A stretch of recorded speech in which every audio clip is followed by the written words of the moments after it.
Hello everybody, welcome back to the HardReset.Info channel. In today's video, I'll show you how to easily fix screen rotation not working on your Xiaomi 17 Ultra.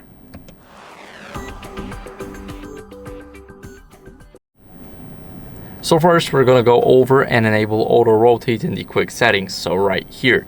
Now the auto rotate is right here. As you guys can see, it's called the screen orientation. Make sure that it says that it's unlocked. And now what you guys want to do is tilt the phone to test the gyroscope in different apps. So for example, the Play Store. Now I'm gonna do something like this. Definitely worked here. You can try YouTube as well. Works without any issues. Let me quickly disable this.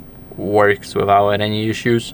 Of course, we can try another app like, let's say, Gallery. It also works perfectly fine, but I need to give it access. Now for the app mail, I don't think it supports this, so we need to find the apps that actually support it, as you guys can see, like Chrome. So it works in apps that support it. That's how we know the screen orientation or screen rotation is working.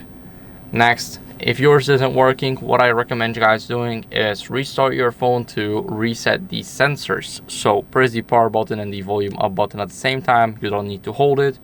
Just swipe down and now wait for the phone to restart. After the restart, what you guys want to do is simply update your software to fix any sensor issues. So what you guys want to do is go over into the settings. Now in those settings, you go to About Phone and click on the Xiaomi HyperOS. So you will see this menu right here. After clicking on it, as you guys can see, if you have any updates available, you will see the download button right here. But if you do not have it, then that means you're on the latest version. It's very important to update your software because you want to get rid of any old glitches from previous versions. So that's it for the video. I hope it was helpful. If it was, then leave a like, subscription, and a comment, and I'll see you in the next one. Bye.